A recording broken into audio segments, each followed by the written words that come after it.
Well, hello. Hello. Welcome to Force of Light Live this Fancy Monday. seeing you here again. Yes, kind of random time. We started 10 minutes earlier than normal. We'll say why in a minute. We just like to keep you all on your toes, you know? We do. You just never know. And I hope YouTube sent out the notification. I saw someone recently that's been a long time subscriber was like, YouTube unsubscribed me from your channel. And then I don't know, today's video, they do weird things. Sometimes you don't really know what's going on. Oh, I saw that. Yeah, that comment about being unsubscribed. Yes. So definitely make sure you're still subscribed and have the notification bell on. We don't want to lose you. We do not want to lose you. And I know you don't want to lose us either. No, and I hope, again, we're a few minutes earlier than normal. Most people probably didn't see that, so I'm sure people will begin to come in. Me, a few moments earlier than normal. And I like the sound of that. Hello, Brett. And Mr. Buttcrack, my two favorite ladies on YouTube. I'm always here to support you. Well, we appreciate that. Thank you to the kindest Buttcrack on all of YouTube. On all of YouTube. And hello, Keely. Good to see you. Hello, Keely. TD, good to see you. Rex. Hey. Nice to see you as well. Marcos, the awesome moderator. Oh, that's good. Yes. Marcos has our guest information that will be joining us shortly. He's got that there. So make sure to check that out. Let's see. He also has a link if you want to get one of our awesome t-shirts that I wear all the time. Let's see. They look really cute on her too. They do. The Acolyte has vaporized like popcorn, like a popcorn fart. Yeah, the Acolyte. I think that's still happening though. What's that? It's a Star Wars show that's made by one of Harvey Weinstein.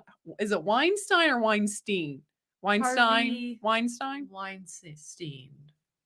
It's by one of his secretaries. She worked with him very close, but I'm sure she didn't know what was going on. Never. It's all about power to women from her. It's the lady who made that Russian doll. She's making a Star Wars show and she's super woke, and it's just everyone's like, this is going to be a disaster. And it probably will be. Actually, speaking of that, the Acolyte, I've seen pictures, still pictures. So I think that's definitely still happening. To answer that.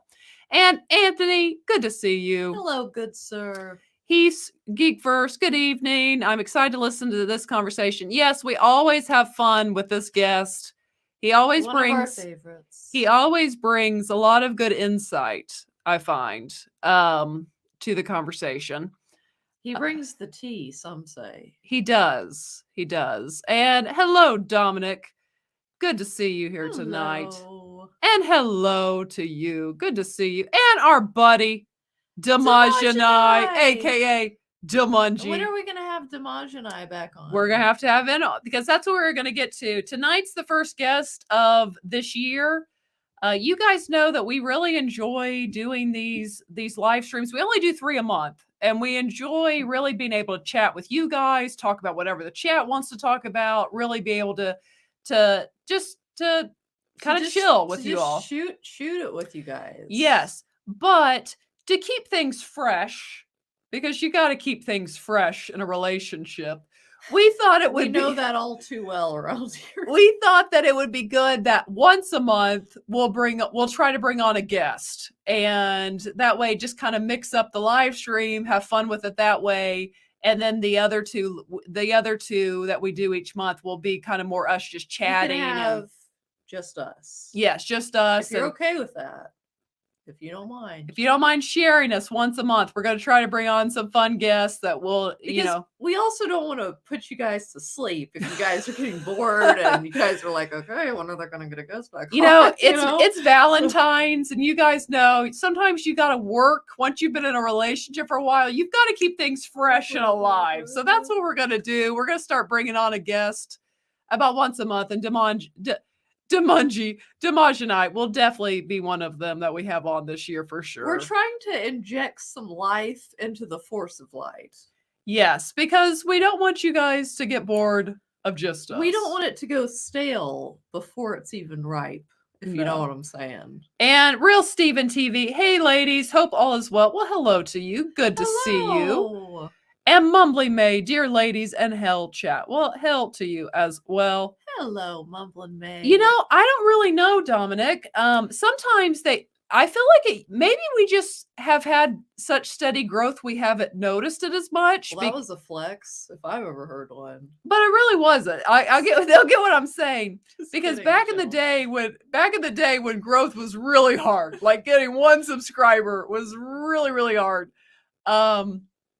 You would notice it more where they would do like almost like purges. Like they'd go through and clean up you'd wake up one morning, you lost 30 subscribers. You're like, what the heck, man? Maybe they deem some of you guys as robots. Yeah, they're bots. And then I'm not sure, honestly. I don't know, but in this case, Dominic, it's someone who's been like a faithful watcher, not just subscriber, but commenter, watcher. He gets in our live stream some, and he said he looked and he was unsubscribed. I don't know what they do, to be honest. I do know. I will say about myself, when I'm scrolling, my little fingers are scrolling along my subscriptions. It's like every now and then you like hit something and you realize it says unsubscribe from this channel. Yes. But even then you kind of have to like confirm it. So it's not as easy to do as I guess. No, I think YouTube does it sometimes. I think so too. I mean, I don't know why. Well, I mean, I know it from. I'm trying to think of a logical answer. I don't know what they do. I mean, I'm definitely not a YouTube wizard by any means. No, we're just out here trying to live our best lives. I am not this thing called YouTube. I am not Tim Pool. I am not Valiant Renegade. I have not figured out the algorithm. Some videos do really well. Some you can just tell, well, they killed that one. The old you win some, you lose some game of YouTube. It is. So I don't really know, Dominic, what the deal is with that sometimes. So occasionally just check, make sure you're subscribed with the bell turned on. It's probably wise to do. Anyone watching Ant-Man 3? I'm not. I actually haven't seen Ant-Man 2. I haven't seen Ant-Man 1. Yeah. So I'd have to get on all that. And I really like Paul Rudd. Yeah. And Ant-Man is fun. I mean, who doesn't really? Yeah. And Ant-Man is fun within the like when he's in with like the Avengers and stuff. The first Ant-Man was just kind of, it was lighthearted, but it wasn't like, it didn't pull me in enough to want to go see the second one. And then I didn't hear great reviews about the second one. And then this third one isn't getting the best reviews either. I mean, it does have Michelle Pfeiffer, which is appealing to me, but I'm probably not going to see it because I'm probably not going to watch the second one before this weekend. So we'll have to see what the people are watching in the chat. And your average Patriot nerd, hell chat, hell lovely ladies. Have a great show listening on the drive. Well, thank you so much. So glad to have you here, and thank you for your contribution. You know what time it is. Making us proud and glad. Thank you very much. You say you're listening on the drive, so you're not going to see it, but you know what's happening. You guys knew it. You knew it. She couldn't help it. And in fact, I have a new... Oh, I've heard of this. I have a new one for today. So we'll see if we get to play it today. That's all I'm going to say. I've got a new clip and we're keeping in the dancing theme. I know that's our thing clip, now. Again, I can't remember. I feel like I saw what it was, but now I can't think of it. She doesn't know what it is. You guys, let's help me. She doesn't. She doesn't. Don't know. She doesn't know what it is, but it is a dancing clip. Because if you haven't noticed, dancing clips is becoming our thing. So it's kind of a thing. So, you know, people come to Force of Light for a good, clean time and also for the dance clips. It's exactly right. I've read, you know. I mean, one day we may just have to have a dance party on one of these live streams. And I would love that. We'll have to have Damaj and I rap. We'll dance. I mean, yeah.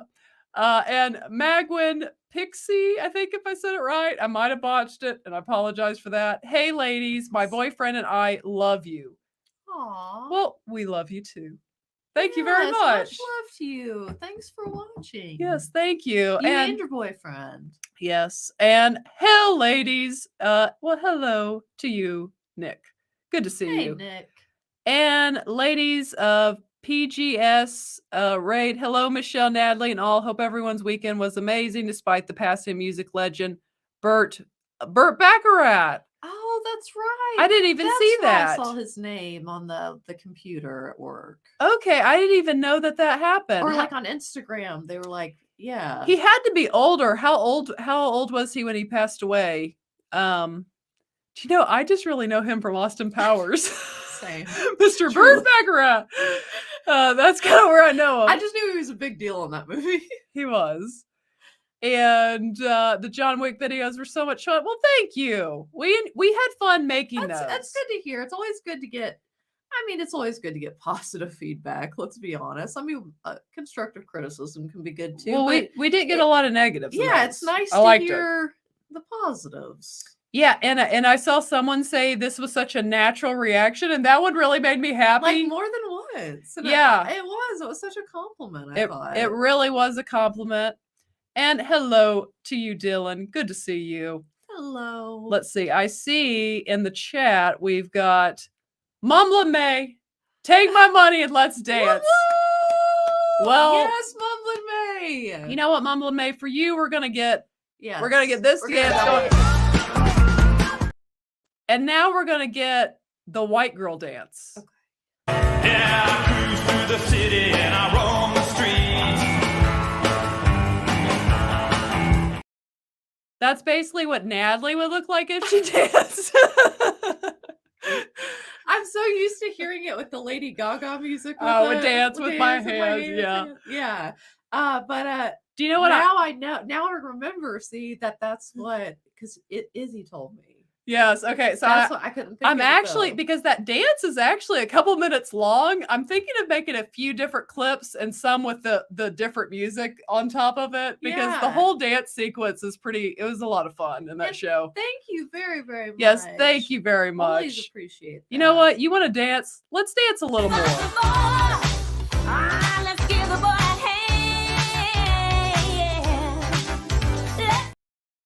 And the point of that clip is to remind you that if, like me, you're not even good at dancing at all, do it anyway.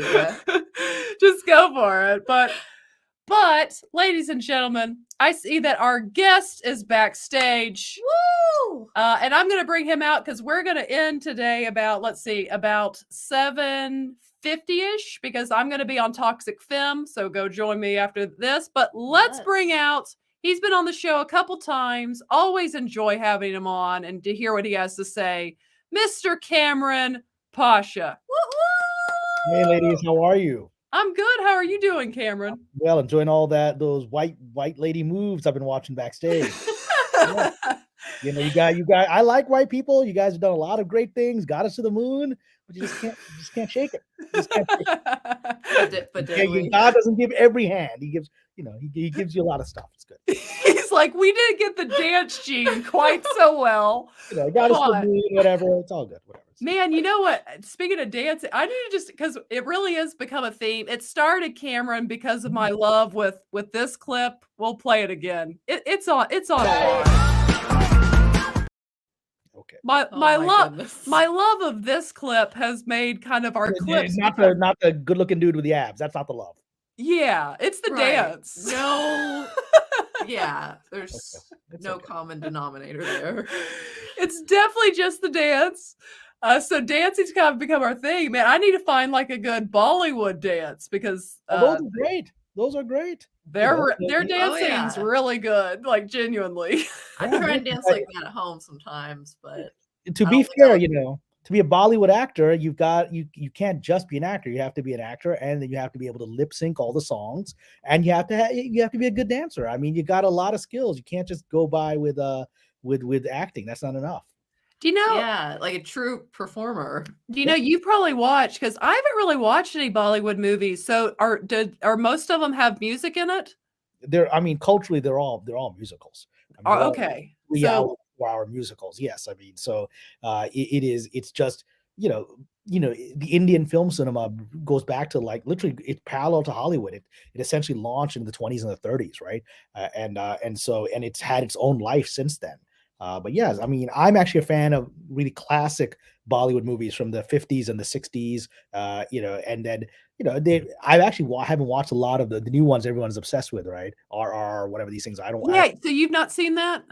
Like no. We get comments really all popular, the time yeah. to react to that movie. Yeah, I mean, I haven't seen it. Like I said, I'm sure they're good. The last sort of modern movie I would say that I watched was a huge hit, but it was a huge hit like 30 years ago. But the amazing thing, this movie is still playing live worldwide and in India today. It's called Dilwale Dulhania Le Jayenge, which was a massive hit. That's to this day it's been playing uninterrupted in theaters for 30 years.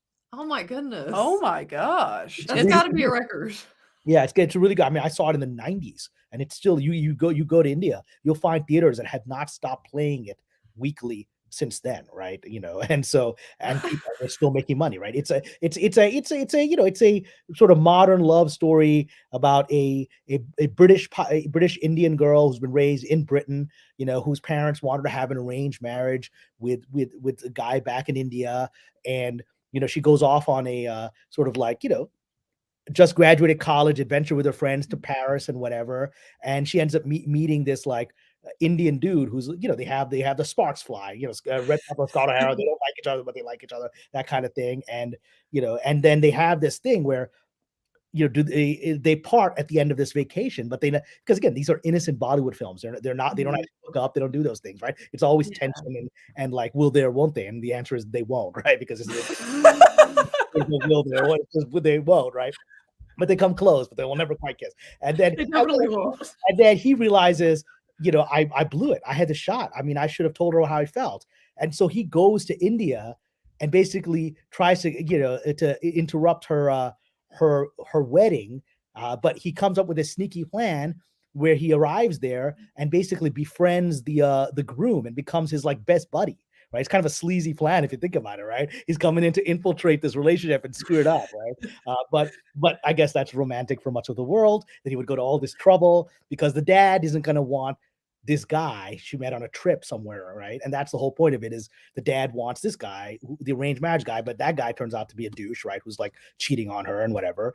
And so, of course, ultimately he's got to win over not just the girl, but he's got to convince the dad to let her go, right? It's very, very Indian cultural drama kind of situation. I mean, this movie actually sounds pretty good to me.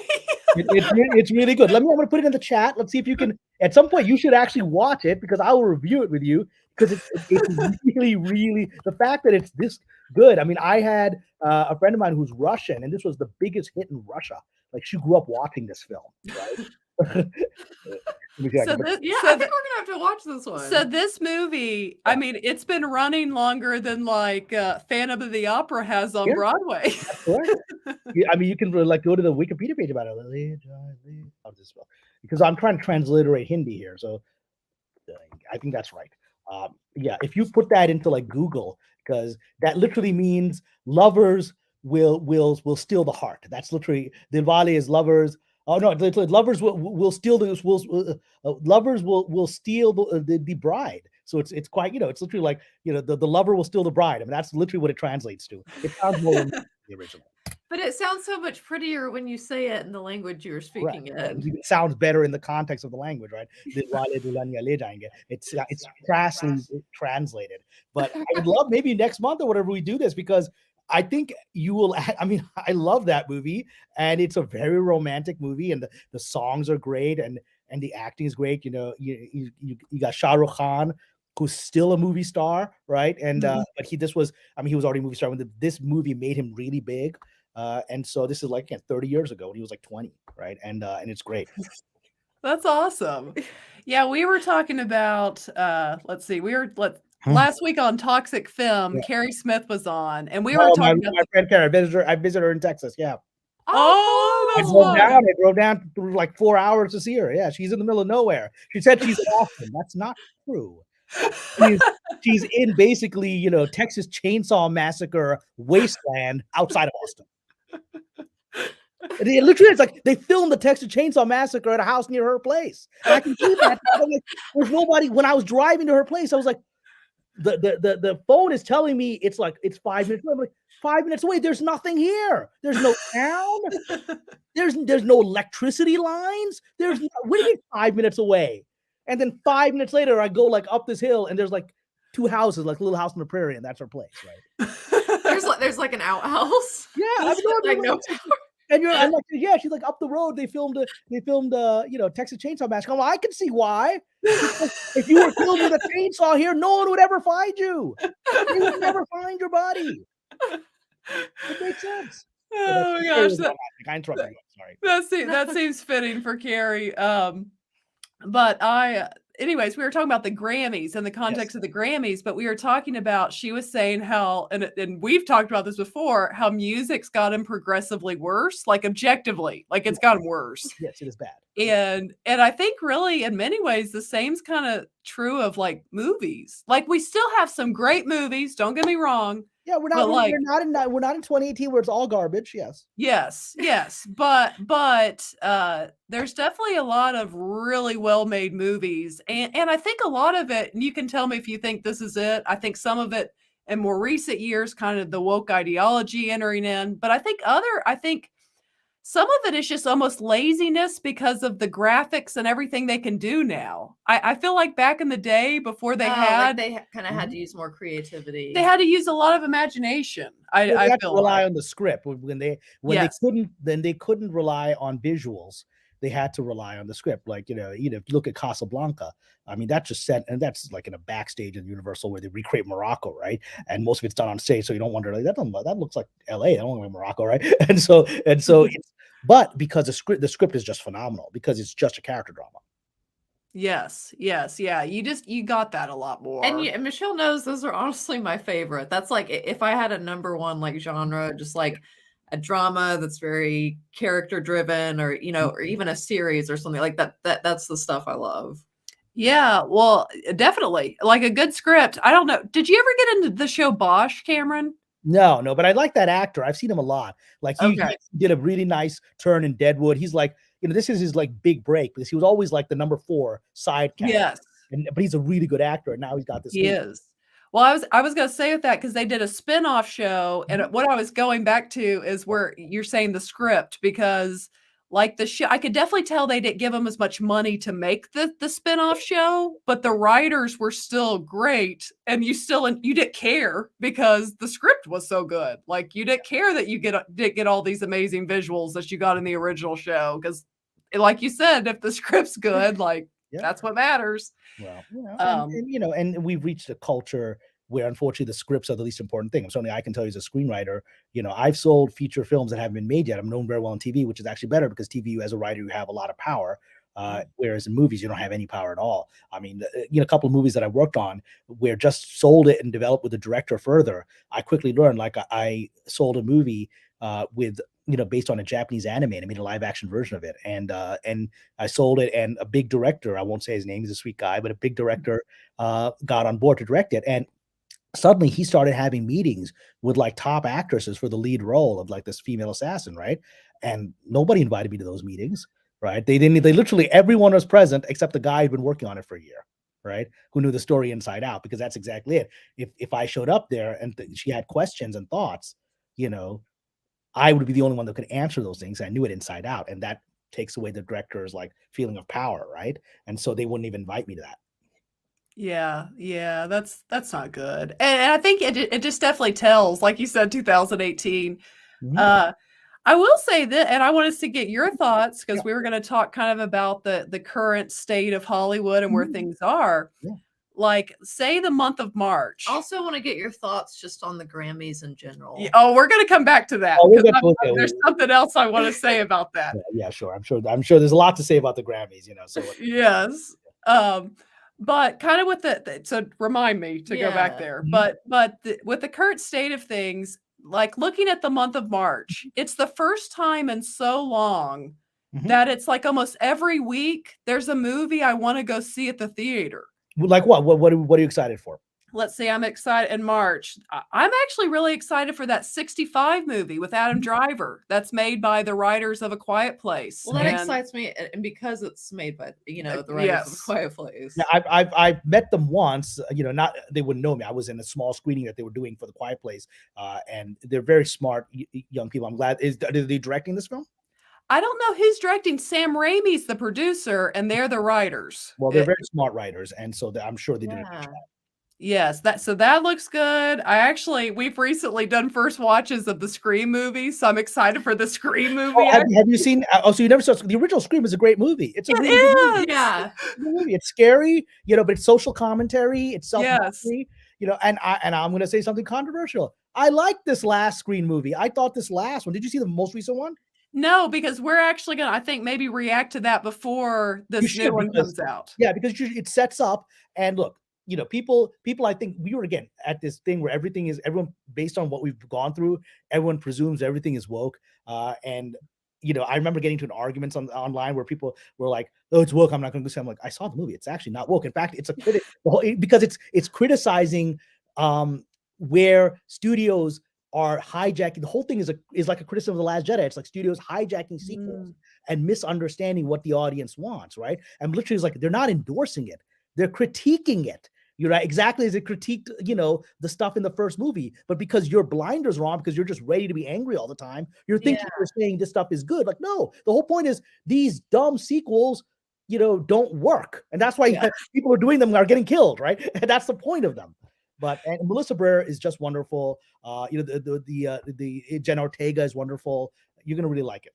Okay, yes, because we just reacted. That will be our next first time watching reaction that comes out probably next week. And that's Scream 2. I even thought Scream 2 was a lot of fun. I really enjoyed it. They're smart movies. They're smart movies. They make social commentary. I mean, the one tragic thing is they weren't able to make a deal with Neve Campbell for this latest thing. She's in every movie except this newest one. But the woman from Friends, she's on there. Yes. So they're still continuing some of the people. But it's going to survive because Brera is such a good actress and Jen Ortega is such an actor, and also smartly, Hollywood has figured out that the largest crowd for horror films is Latinos. They figured it out. They learned that. Really interesting. I had no idea. Yeah, I didn't know that. Yeah, Paranormal Activity. They ended up doing if you remember, they even did like a Paranormal Activity in Spanish because as they were getting demographics, they're like, this was like 60% Latino, Mexican American audiences were seeing the paranormal movies, and they're like, let's make one just in Spanish. Of like they go down to Mexico and there's a Paranormal Activity, right? And that was hugely successful. And I don't think white people went to go watch it because it's Spanish, right? But he was hugely successful. And so that's why they cast like Melissa Brera and Jenna Ortega, because they realized the future is the Latinos. And as Hollywood is also slowly beginning to realize, the Latinos prefer Latino to Latinx. They're not on board with the social. Yeah, right. They're not on board with the social talk, right? And so Hollywood is reining that in, beginning to realize that. Yes. So we've got 65 Scream, then Shazam looks fun, and then you've got John Wick 4 to end the month. Yeah. No, you're right. I suddenly realized those are all movies I'd like to see. There wasn't much the last couple of months. I finally saw I finally saw what was the one, Megan, and I liked it.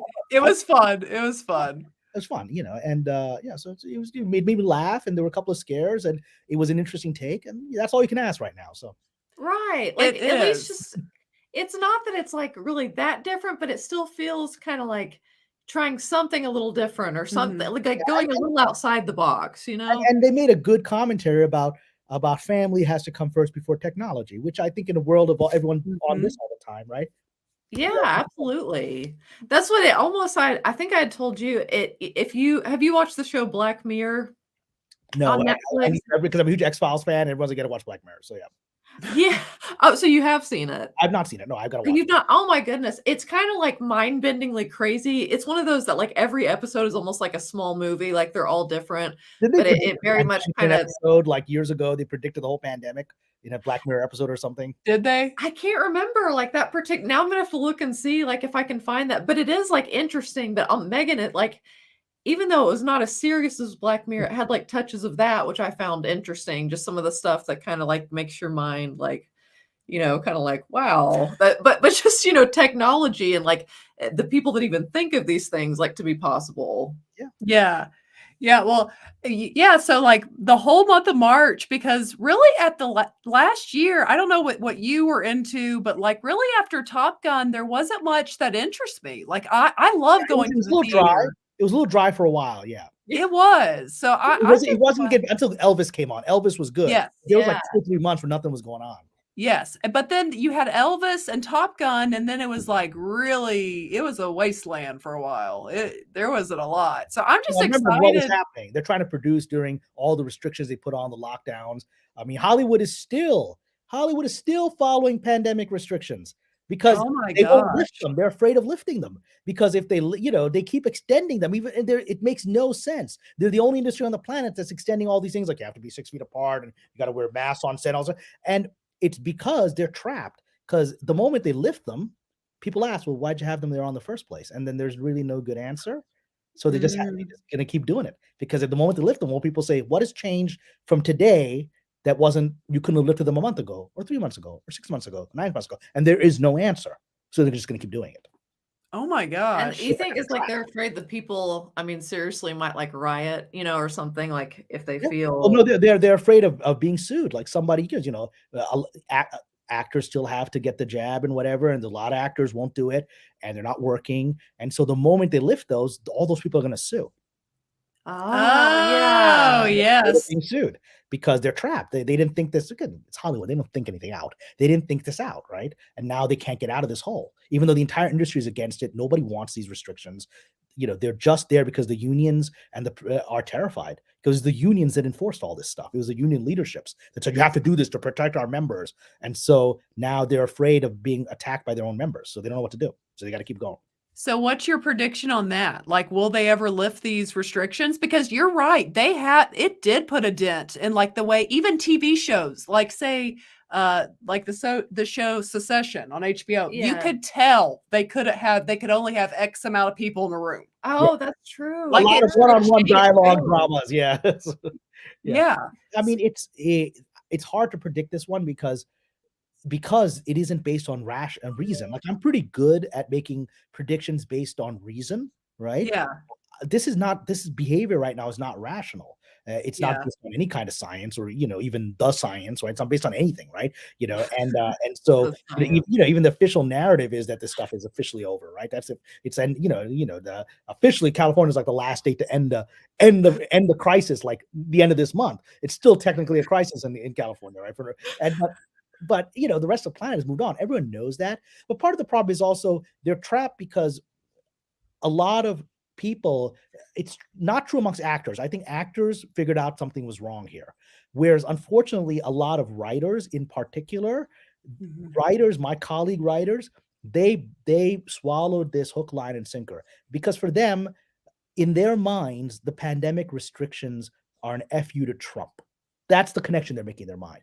I Right? really think you're right. I really think it's that petty and it just like it's just stupid for them, but it like they don't realize, but No, they're I like, mean, oh, but somehow I'm really sticking it to him. yeah, and they would have to admit, like, if they stop being panicked about this, then they'd have to wonder again, when should we stop being panicked about this? Yes.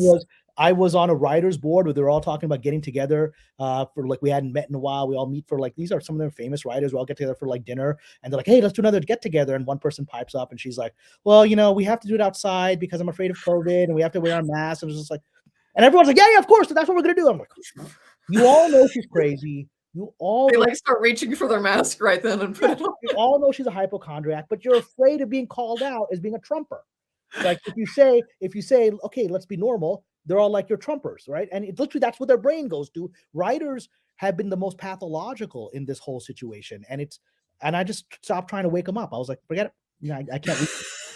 Well, it's like that, it's like I saw a girl the other day, like in her car alone, and this is in Tennessee. Tennessee, you know what I'm saying, of all places. And she's got like a young, healthy looking girl driving, and she's got a mask on. And some of them we've lost forever. No, it's to be formed. We're never getting those people back. Yeah, the line's gone. You're not going to get them back because there's paranoia, there's pathology, there's hypochondria, anxiety disorders. All these mental illnesses have taken this form. Like Yes. but you do see them sometimes, like Oh, still. yeah, definitely. You definitely see them. I still Well, see people like jogging in front of my home in LA, like 7 a.m. in the morning alone with a mask on. Like they're jogging. Like, dude, there's nobody there, man. Where are you gonna get this thing from? It's just amazing. gosh, it really is. Well, You can't fix these people. You know, it's mental illness combined with political, fanaticism. You can't fix that. It's a religion. Yes. so where do you stand? Because since there is, say even just things with like COVID, since there is that political fanaticism, like you just said, and these feelings of like, I can't be viewed as a Trump supporter, even just for doing things that people who didn't vote for Trump probably don't do. Well, I try to point out to them, you guys do realize his jab was under Trump, right? Their brains can't process Yeah. it. Like all these anti-vax Trumpers. I'm like, Trump's still promoting this thing, right? You're doing what he wants, right? He's been like, this is the best thing ever. Get more of it, right? and like this weird, bizarre thing where people support Trump are more skeptical of this, and the people that hate Trump are the ones like, Trump sucks. And you're doing what he wants you to do. They can't process it. They can't. Well, and the rate at which the herd changes its mind on things, like, oh, it's bad because he's come out. Oh, well, now it's the greatest thing ever, and everyone should get it. It's crazy. It's a religion. It's a religion. Partly people believe it. Partly it's because they just want to work and they're afraid of being identified as a problematic person, and then you don't get hired. Right? Mhm. I've long since given up on that. I'm already a problematic person. My beliefs don't line with any of these characters, right? And so I've already been like blacklisted by those who are going to blacklist, and there's nothing to do about it. Well, and that's kind of the best way to live, really. Yeah, exactly. So with that, you're free. With that, though, and the way they think and feeling trapped, feeling like they don't want to get blacklisted or labeled, I happened to catch about 10 minutes of Midnight's Edge stream this morning, and they had Chris Gore on. Mhm. I didn't actually watch any of the Super Bowl last night, besides until I reacted to the Flash trailer. But he was saying that the commercials were very not woke this year, and he viewed it as a pretty much like a real sign of where things are moving. And I just kind of wanted to get your thoughts on that. I don't know if you saw any of that. Well, I saw the commercial. I mean, I'm not a huge football fan. Blasphemy. Yeah. Whatever. I don't either. That's fine. Everyone enjoy what you enjoy. And so I didn't watch them, but I saw the commercials afterwards, and that's right. I mean, you have like things like Alicia Silverstone take you back to Clueless, right? And going back I saw that one. Right. And so because objectively at least the accountants and the business managers know that there's no money in this, right? And but I know a lot of fans have difficulty believing this, but the era of woke is largely over. You're still going to have a few things like that show everyone is obsessed about and grumbling about, that whatever, that family thing that they don't like, right? And so Yes. But there's always going to be something. There's always going to be something, because you can't whack every mole. You just can't, right? And so you get upset. Oh, they had this person said, proed out of the movie. You can't whack every mole. What's the overarching direction? The overarching direction is normalcy. It's just normalcy, because that's where the market is, and they're exhausted. They've lost so much money, and people really don't grasp how financially strapped the system is. It's the writers were planning on a big strike this year. I don't think there's going to be a strike, just because nobody can handle a strike. Not just the writers, the whole system would collapse to the point that it can't be rebuilt. Everyone's broke here. I mean, they destroy. It was a combination of too many years of this woke garbage that wasn't bringing in money and drove away the consumer, combined with their overreaction during the pandemic. And they made making any movie or TV show now is like double the cost, because you have all these, like, you still have people, you still have to hire all of these, COVID protection people whose only job is to stand around and like look around, make sure everyone's got their mask on, right? But you got to pay all these people. And so that doubles the cost of every production. So now you have fewer people watching it, less ad revenue, less ticket sales, plus increasing budgets. You're in a financial crisis of your own creation, because both of those things are of the woke nonsense was their creation, and the COVID overreaction was their creation. And so now they've injured themselves. So they can't make money by driving people away more.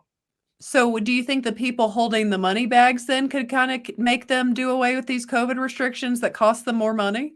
Yeah, the real people, the real people that are actually holding the money bags, like the accountants inside of these studios, right? We're not talking about investors like BlackRock who are basically communists. I mean, they basically take other people's money and then invest it in revolutionary stuff against those people's permission, right? They'll take all your grandpa's like pension funds and invest it in this like communist revolutionary crap, right? Because it's not their money, so they don't care, right? And then that's kind of how communists work. It's not their money, they don't care, right? And that's how it works.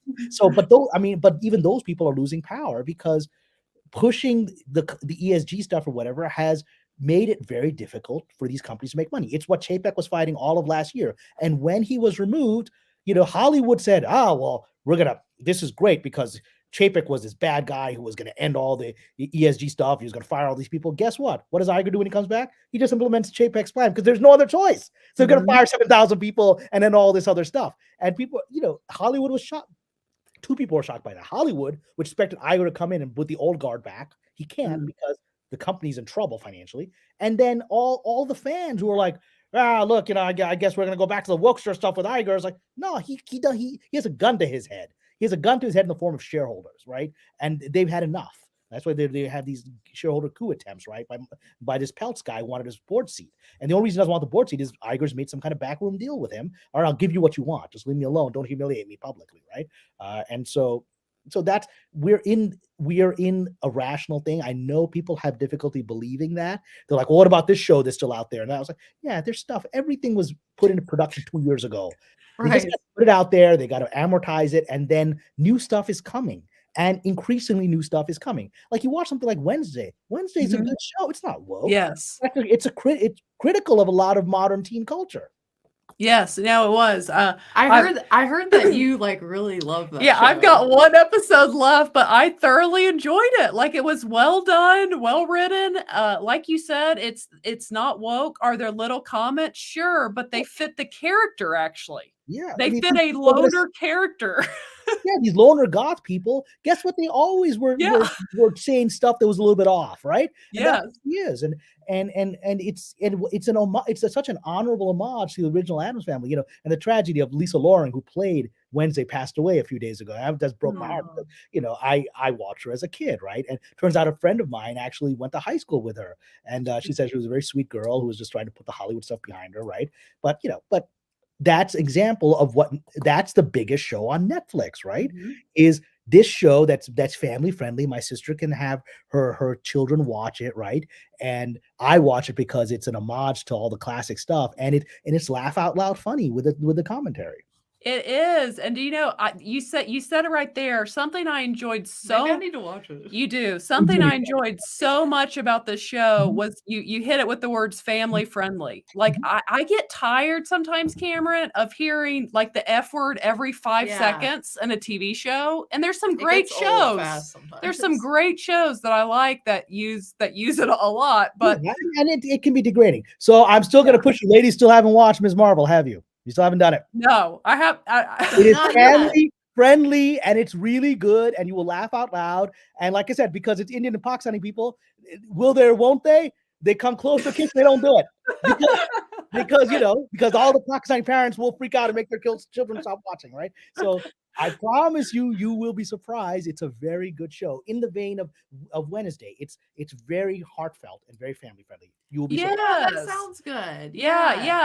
I enjoyed it. Like I will watch those things because I am like I'm looking for more things like that. Like it's like it might not be the most like dramatic drama or something like I typically would like be drawn to, but it's like you just can feel good watching it and like lighthearted, and it just it doesn't captivate your mind in a dark way. Wednesday touches your heart because it's ultimately about a dysfunctional family and a girl that doesn't fit in, which we all get it. And guess what? Ms. Marvel is that a dysfunctional Pakistani family that's kind of weird, and this girl that wants to be a normal high school girl, but she's a weirdo. She's a comic weirdo, and she's Pakistani and can't go on dates and has conservative parents, whatever. And how can she be a superhero when her mom doesn't like her wearing tight clothes, right? And how can she wear these are all the jokes of the show. Is like, how can you wear like a superhero costume when it's all spandex? And that's un-Islamic, right? And so those are the jokes that will touch your heart. I have enjoyed it. So I think you're right, because you kind of said that. You were kind of saying that when I think most people on YouTube were like, no, You didn't give it a chance based on pre-perception. Well, no, I would say not even just about that show. Like a year ago, say when you were on our channel, you were saying like, I feel like the woke thing is dying. Like it's going to be over and give it another year or so, like it's on its way out. And some people are, I think some people just got so entrenched into it. They couldn't see that surely at some point they will follow the money. Yeah. And part of it, I'm going to be very frank. Some people enjoy having an enemy. And the idea that Hollywood is beginning to come towards where they are takes away the fun of having an enemy. And in some YouTube channels, it takes away the clicks, right? And so and there's economic incentives to, there's current economic incentives on all social media to present extreme points of view because it agitates people, right? And what I love about your channel is you guys are always honest, right? If people don't like it, they don't like it. We always speak from the heart. Yes, thank you. Yeah, because I totally get what you're saying. I think you're totally right because it's like I would rather. It's great that we have these alternatives that are beginning to get money and get funded and do their thing. That's great, but I think it's better for society if Hollywood would move over to the center more. Because it was kind of like a shared place where, like Carrie Smith, when she was on our channel, we were talking about at the time the Karate Kid movies and how movies used to have, she put the word universal truths in them that spoke to people and were encouraging. And I just think for soul. Yeah, I just feel for society, it's better that Hollywood get back to that instead of you're a normal person. You're not a Maoist. You're not a Maoist, right? Maoists are not normal people, right? They don't think like normal people. They want to change the world in a constant state of eternal revolution to the point they don't even know what they're revolting against, right? It's just, and that's the thing with Maoism is that, you fight the revolution and one day the revolution comes for you because you're not as Maoist as you need to be this day, right? And because it's eternal revolution. And that's where all these rich trust fund kids in Hollywood who are ashamed of being wealthy led us to, right?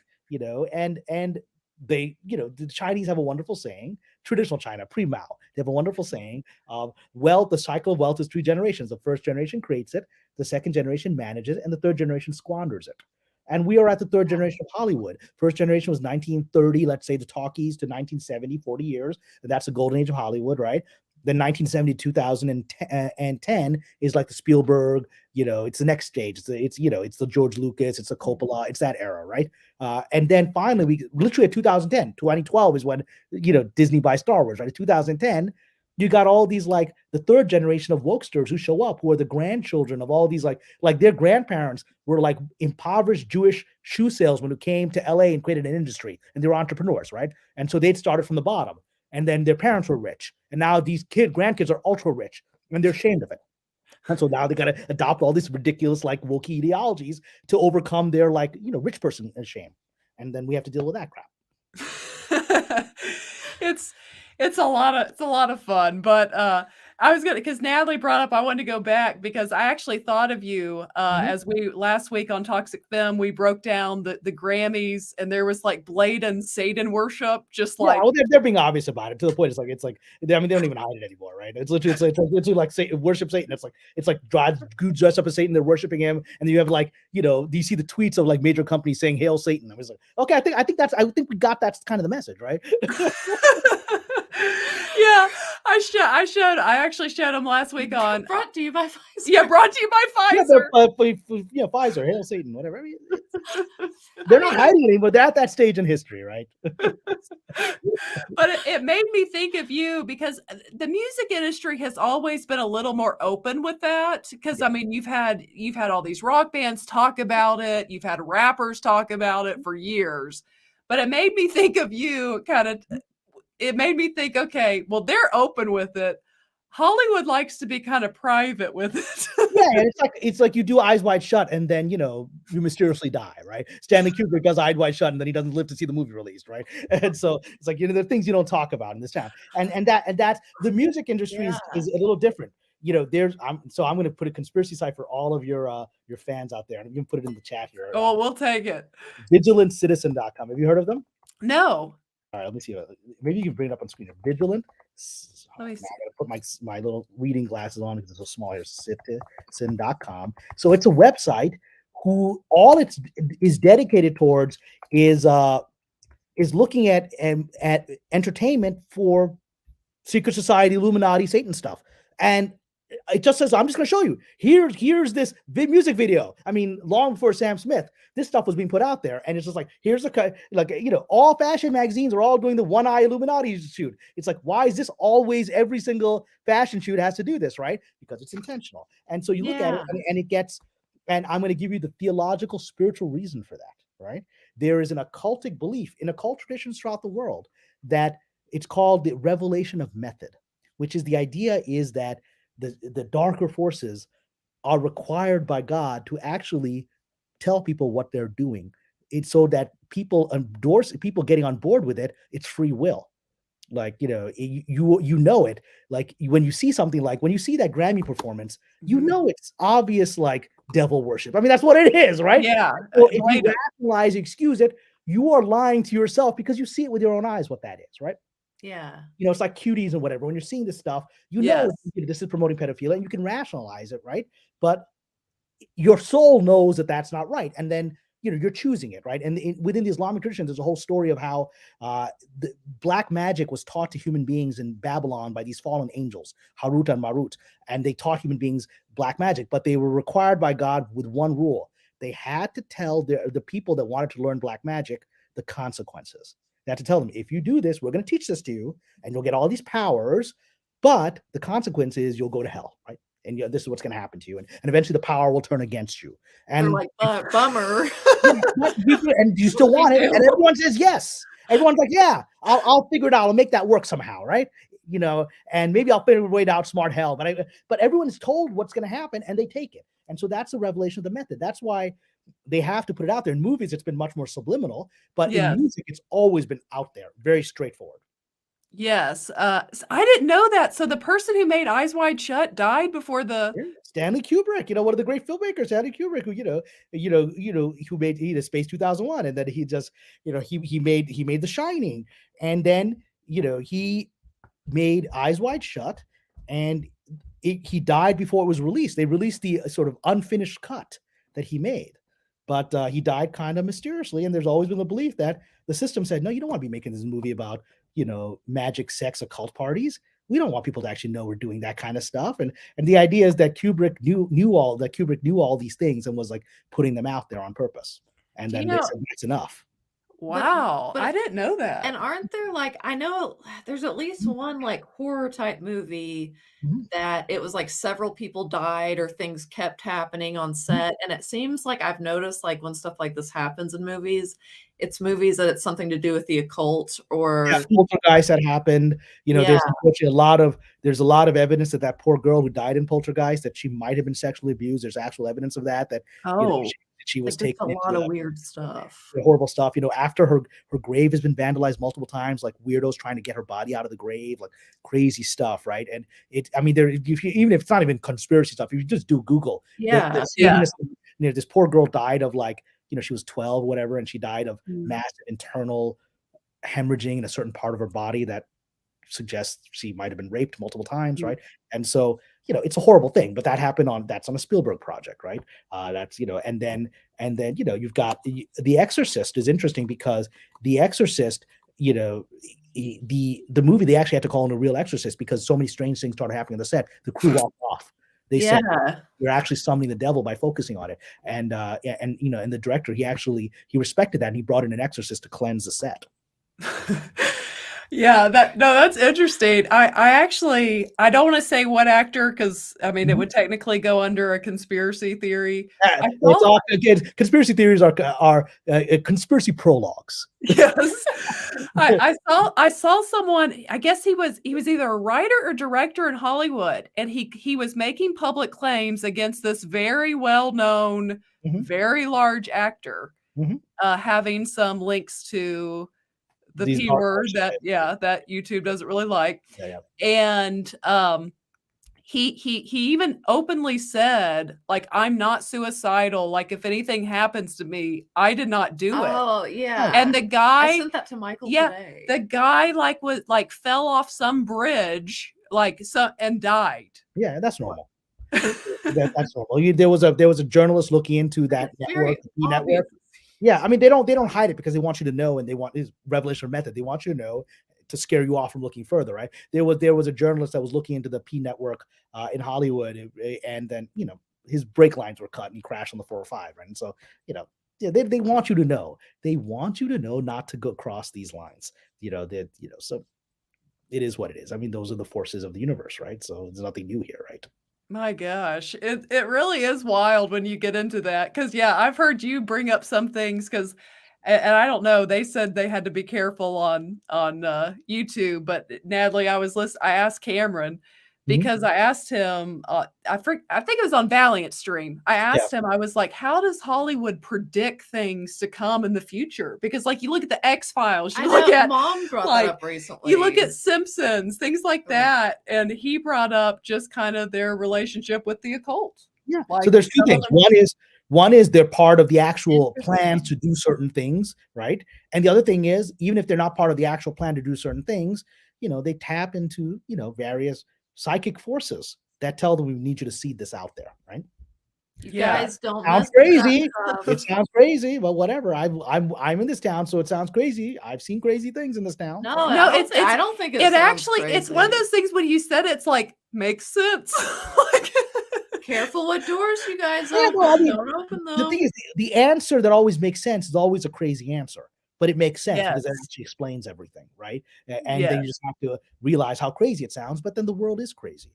And when you reach a certain level of this industry, you start hanging out with these people and you realize, oh my God, this guy's a CIA agent. He's not a writer. What am I doing here, right? and you're going to see a whole other world, right? I've read stuff about that for years, the CIA's had their hand in Hollywood and stuff, kind of. Yeah, I mean, I'd be surprised if they didn't. Not to sound like a conspiracy theorist, but practical. Why wouldn't they? I think we'd be yes, why? Because it's the best place for propaganda. Right. The whole planet believes whatever they're telling them, right? And so this goes back. There's actually a great scholarly book called "The CIA in Hollywood," published by the University of Texas Press. I've talked to the author of it. She's a historian. She's a historian of intelligence, and she's looked at how the CIA has been involved in Hollywood long before Argo. I mean, the first sort of CIA project was even before the CIA. It was the OSS, the World War II CIA, right? And that was Casablanca. Casablanca was the OSS was trying to get Americans to want to get into the war. Americans didn't want to get involved in World War II before Pearl Harbor, and so the OSS was pushing for films that would make Americans want to fight. And here you've got Casablanca, an American who doesn't want to fight Rick, right, in his Rick's Cafe, who's forced to go up against the Nazis, right? Humphrey Bogart, the biggest actor in the world. This was OSS we need stuff like this, right? There's nothing new in that. Why wouldn't they do that? I mean, the idea they wouldn't do that is well, if they're not doing that, then the KGB sure is doing that. So they should probably get on it, right? If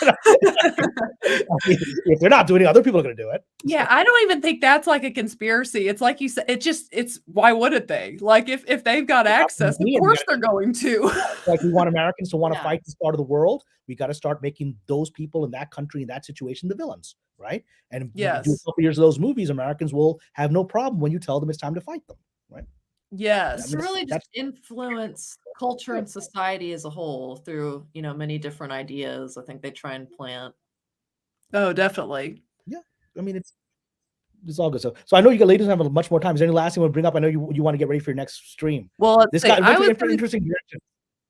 Yeah, well, I wanted to because I heard Maybe we do another one that's just all this Illuminati stuff. Maybe we do another one that's just special Illuminati edition. Yes, we really should. We could do the special Forces of Darkness episode. Yes, Force of Light conquers darkness with Kamran Pasha. We need to bring you and Carrie Smith on together and just do a full-blown episode. We'll go longer than an hour and talk about it. Carrie's a sweetheart. She's a really deep spiritual friend of mine. She's Christian, I'm Muslim, and we get along really well. And I'd be delighted to be on a show with her. Yes, I would have so much fun. I want to see. Okay, last thing I will let you comment on just to get your thoughts since you are a big movie person. Yeah. Are you excited at all? Let's see if I can bring this up. What's this? Are you?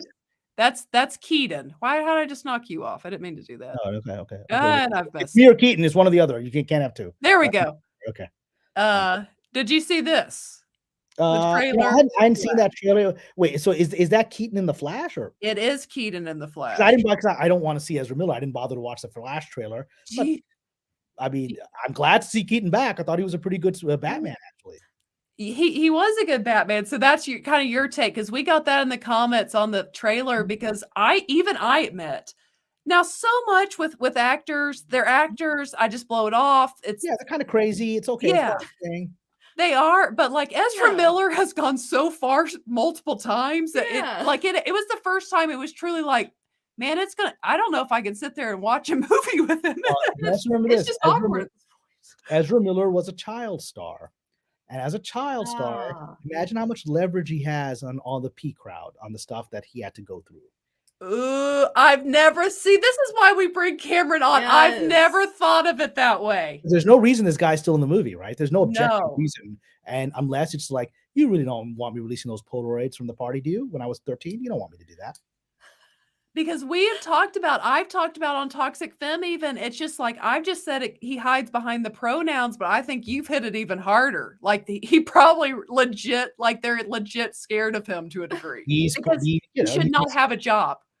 You should have And so literally it's not pronouns, it's not they, them, whatever, it's not that. It's literally like, if I start talking, the whole system comes crashing down.